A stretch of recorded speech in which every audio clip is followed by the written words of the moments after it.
Are you looking for new books to read? Do you like finding a new special author? Are you tired of the same old books from the same old authors? Well then, welcome to Discovered Wordsmiths, a podcast where you can hear from fantastic new authors. Join Stephen Schneider as he finds and talks to authors you may not know, but authors that have worked hard to write great new books. Hear about their book and why you should check it out. So sit back and listen to today's Discovered Wordsmith.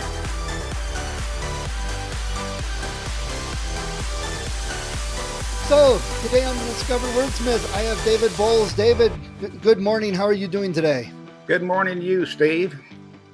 So David, before we talk about your book, let's find out a little bit about you. So tell us where you live and some of the things you like to do other than writing.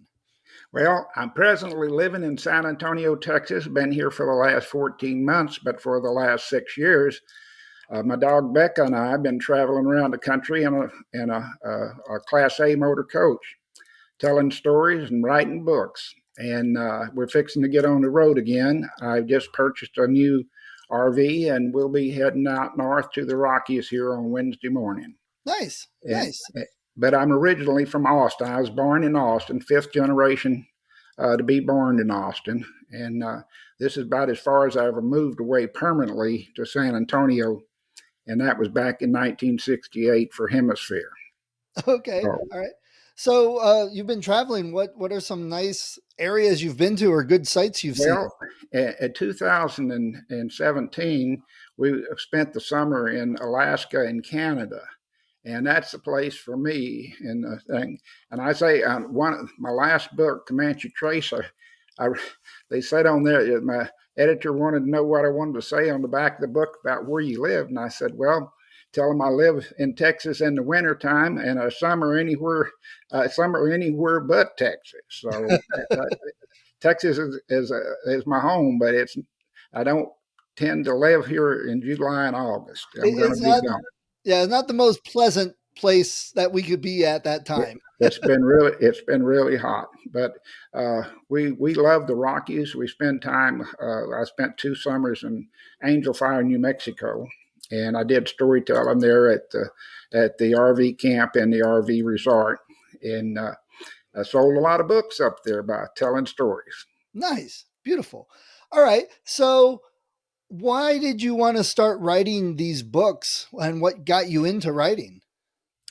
Well, I always heard the stories my father told, my grandparents told, and they really interested me. And I came from a long line of porch setters, and that's what we had to do back when I was a kid. We didn't have air conditioning, and so we always sat out on the front porch. Neighbors would drive down the lane. They would see us on the front porch and they'd stop by, and boy, would they tell some stories. I started listening to these stories and they just kept going around in my head. Some of them were my family and some of them were just neighbors, but there were stories that I thought needed told. And until I could retire and have the time to write these stories, I couldn't, but I did a lot of research, over 20 years of research, and I have the stories down pretty well. And I've written this Westward Saga series in right now 4 books, and it'll probably be another 2 books to finish it up. But it's the story of America moving west, all the way to California. So you took that's a long-standing tradition, taking the oral stories and passing them down through generations, and you took those and turned them into a series of books, is what it sounds like. Exactly what I've done, and I use them in my storytelling. Good. Old stories. Well, that's pretty cool. So let's talk about that series. So your series of books is called Westward Sagas, and you've got book 5 coming out in a couple months. Tell us about that book. What's it called, and tell us about it. It's a sheriff of Starr County.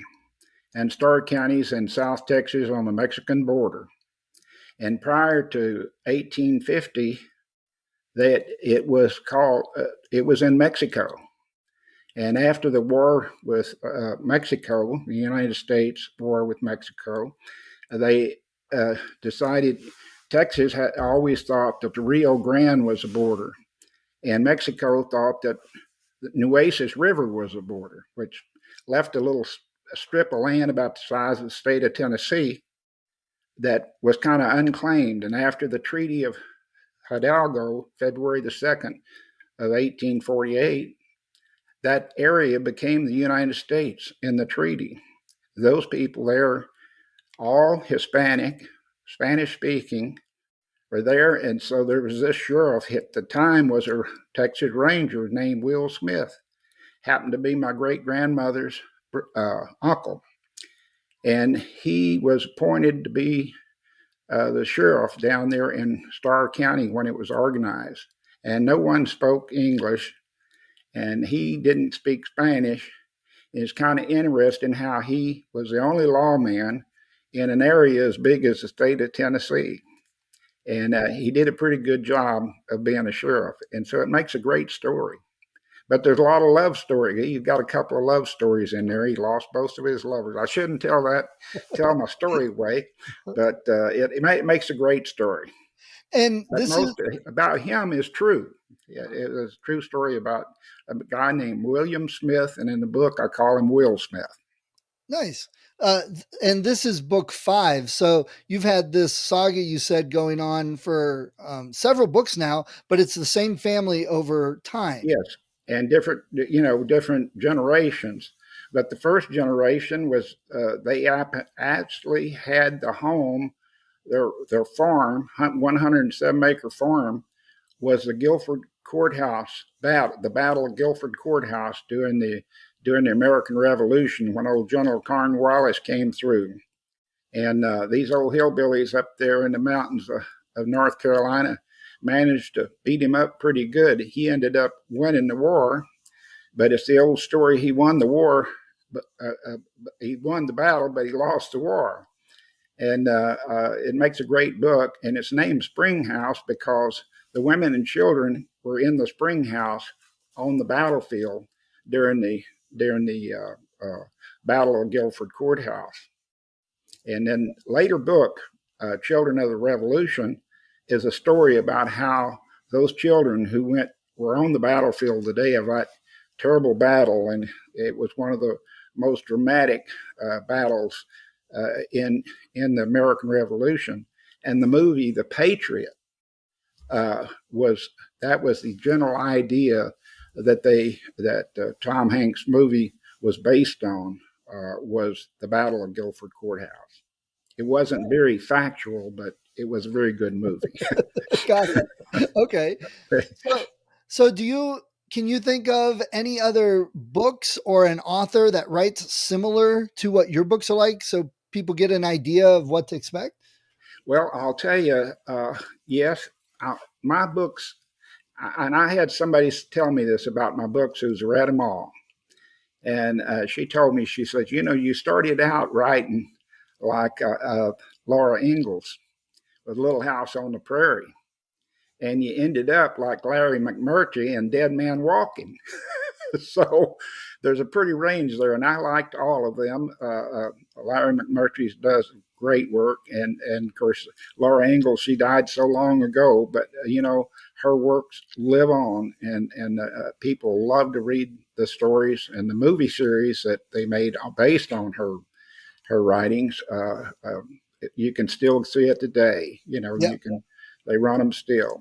But, so there you go. If you liked Laura Ingalls when you were younger and you were interested in McMurtry now, you've got something more to read from you. Yeah. But I find I don't have too much time for reading anymore. There's just a lot to do when you're selling books. Right, definitely. So why did you want to write these books, and why did you, say, when I retire, I'm going to write? Why did you want to do that? Well, I kept thinking about it, and I kept thinking that somebody needs to write a story about this. And I have members of my family that have educations in journalism. I couldn't get that. I started trying to find a ghostwriter to write, and I called on H.W. Brands in Austin.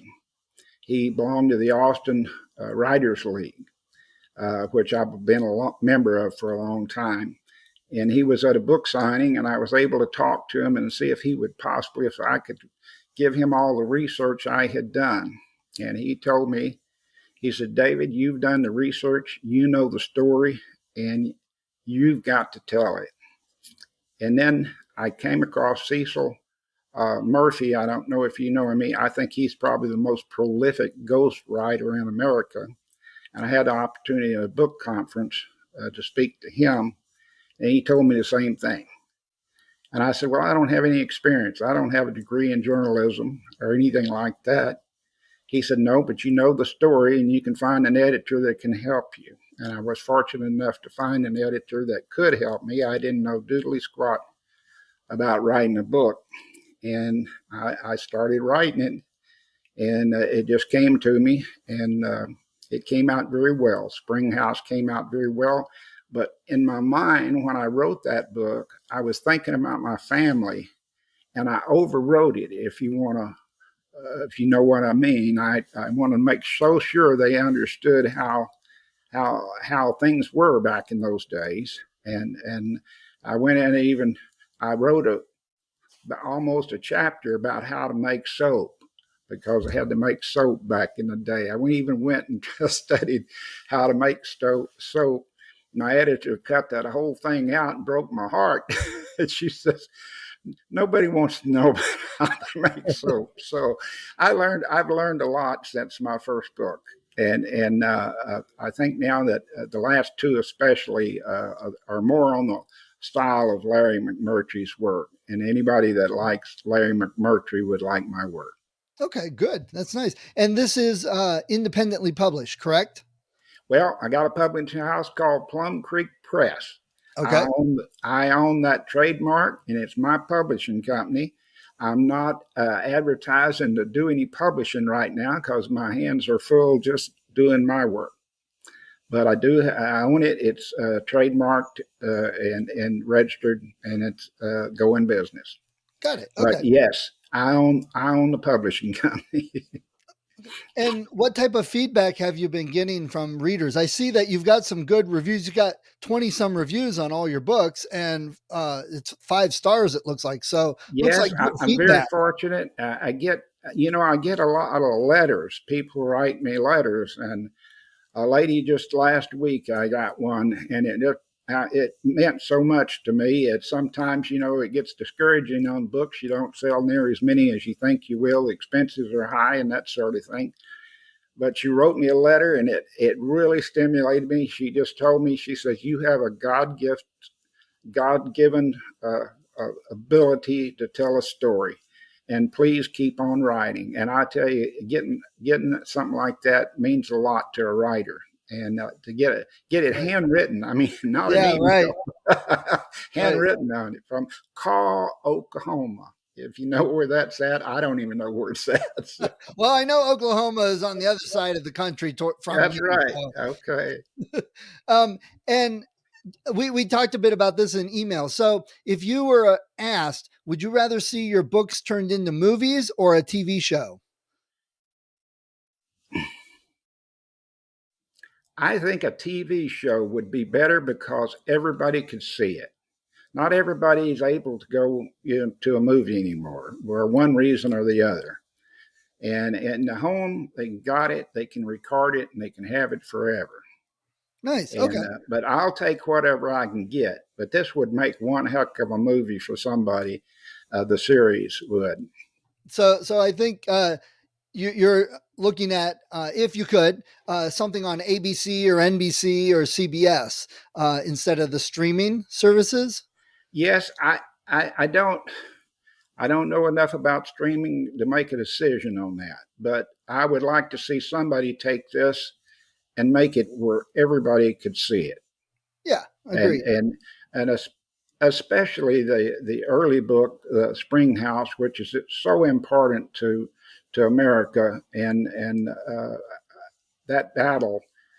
People just don't know unless they read about it. I know in high school, they just touched on it a little bit. It was just one of many battles, but it was an important one. And I think that story, and The Patriot was a good movie, but it didn't get into, my books are not about battle or fighting. It's about the people and how the battle and the fighting affected them for years and their children for many generations after. Nice. Okay. And I can Right. tell you a little story about that if Yeah, you go ahead. want. Tell us. Let's hear. You know, my my three great grandfather was killed in Austin, Texas, by Indians, and 7 months before he was killed, his son James W. Smith, who was the first county judge of Travis County, Texas, was killed by Indians, and his little boy was kidnapped and taken off to Santa Fe, New Mexico, and where that fits into the next generation is I can remember my grandmother. Now, my grandmother's two generations away from that family, and she's at our house. And I'm going outside, and it was dark. And she looked at me and she says, you know, she's old and she's getting a little feeble, but she looked at me and started trembling. And she says, don't go out there tonight. There might be Indians out there. And this was in the would have been in about 1950. Wow. That happened, and I just saw her tremble, and I thought, boy, that's crazy. There's no Indians around here, you know. But in her mind, you know, she was a little girl when all of that went on, and there were still Indians around.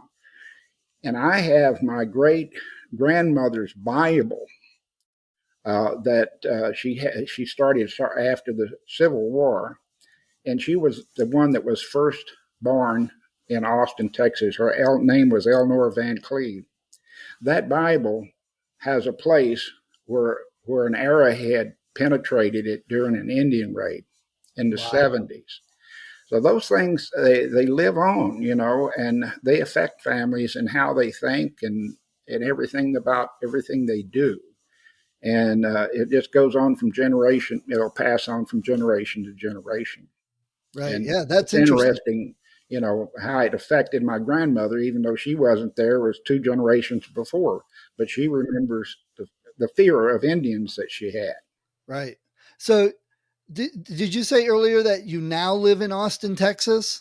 No, I live in San Antonio, which is Okay. 75 miles south of there. And when I can get through the traffic, I have a lot of family there, and all my nieces and nephews all live there.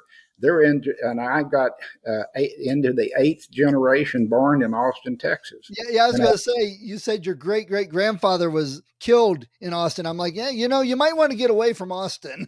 no, well, you know, that was in that was he was a county treasurer, and his son was a county judge. Think about that at the same time, Yeah, and wow. both of them were killed within 7 months. So they were appointed. They didn't get to run for election, but they didn't last very long. But the rest of the family, fortunately, my great grandfather Eleanor Van Cleve, he survived, and his wife Margaret, and they had a passel of children, and then on my mother's side, the same thing. Both of them were there together. So I on both sides of the family, I'm fifth generation. So Nice. we've been around a while. Nice. Good. And do you have a website, David? Yes, sir, I do, and it's westwardsagas.com. Okay. We'll make sure and put And I'm on Facebook, and that's David Bowles, author, on Facebook, and I have a Facebook page for my stories. okay, great. Good. Oh, and one other thing, if I could, I've got I've got about 450 short stories on that website. If anybody wants to read some little short stories, and they're short and sweet, no more than 250 to 500 words. So they're on there, available for free. Nice. Okay, yeah, definitely. We'll put some links to that. I'm sure some people would like that. I interviewed an author a couple months ago from about the same area, Jim Christina, and he writes westerns. So Good. you know, if somebody likes both of your guys' stuff, there you go. We've got you on the podcast. Great. So your next book is coming out in February. What are your plans for any book after that? Well, it's already in my head, I'm kind of laying it out, and it's old Will, my main character in the book. He's up in years, and he ends up over on the King Ranch. If have you heard about the King Ranch? No, I have not. One of the largest ranches in the country, and he and old Captain King got some stuff up the sleeve, and and the story goes on. Nice. Okay. So it's just continuing more stories from the family through the years. Yes, stories that I know about, and I would like to bring it up to about the 1940s or 50s, and that's Okay. when things were kind of fun. Things were happening. Old Lyndon Johnson was then a congressman from Texas, and I've got some stories to tell about him too, because my dad grew up on the Pertinalis River, just close to where Lyndon Johnson lives. So I've got some stories. I might have to change some names. Might have to use some fictitious names. Yeah, there you go. So, David, let me ask you, what are some of your favorite books and authors to read? Well, I loved Elmer Kelton, and he's at San Angelo, Texas. I used to stop by and try and see him every time I went west, up towards Lubbock and that area there. San Angelo's about halfway between San Antonio and I always stop there. And I've got a friend that runs a bookstore, the Cactus Bookstore. Got to give him a plug, and he's got all of Elmer Kelton's books there, every one of them, and he's got all of mine too, and a great place for old books and stories and things like that. But Elmer Kelton really did some great writing, and his stories sound a lot like my stories. I never tried to copy anybody. I'm not smart enough to copy anybody. I just have to do it my way. But he's one of the greats and a regional writer. And of course, we had a guy way back there in high school, and I broke my teeth on him, old J. Frank Dobie. And he wrote a lot about Texas and the West and that sort of thing. He wrote some great stuff. Nice. And Okay. And you mentioned the Cactus Bookstore. It sounds like they support local authors. Is that one of your favorite bookstores? yes, Cactus Bookstore there is kind of a specialty bookstore. You won't find any Harry Potter stuff there for sure. But if you like Western stories and if you want to research the West, I'll tell you, McMurtry went there a lot to get books, old books. They're out of print. They've got out of print books and stuff about the Old West and things like that have been out of print for years, and historical type stuff.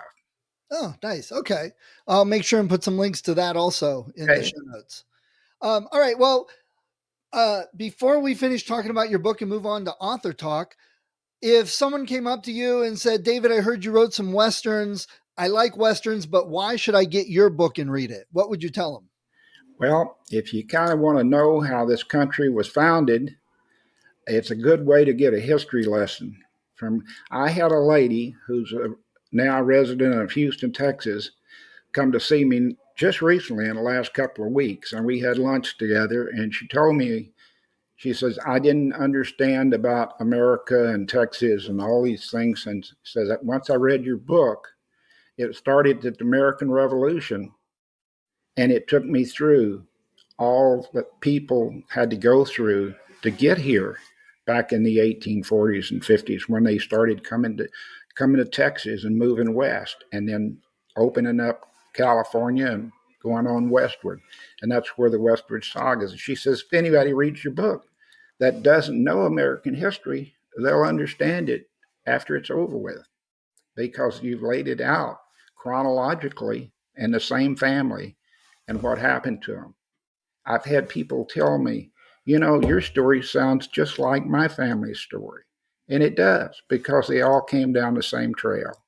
They came down that trail and crossed the Sabine River into Texas. And they had a hard life. My family, when they got to Austin, there was nothing in Austin. Austin wasn't founded until 1839. It was, it was a new city built just to be the capital.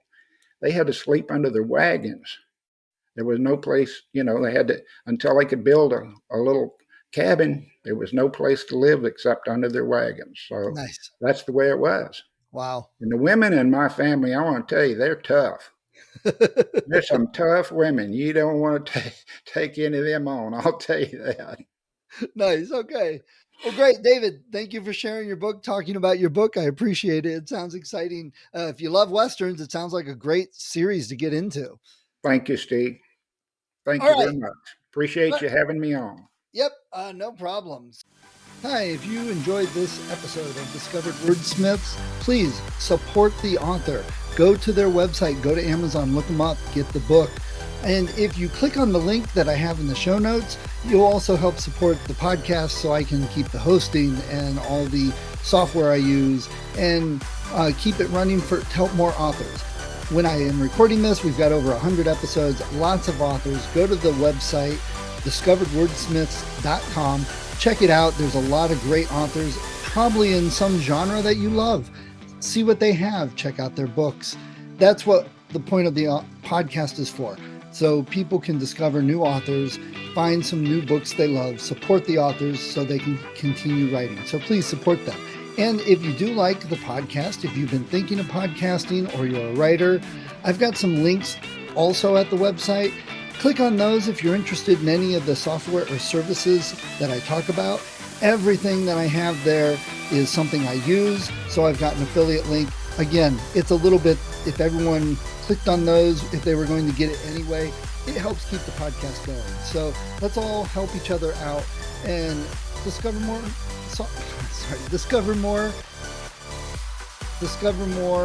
authors to read. Thank you for listening to Discovered Wordsmiths. Come back next week and listen to another author discuss the road they've traveled, and maybe, sometime in the near future, it might be you.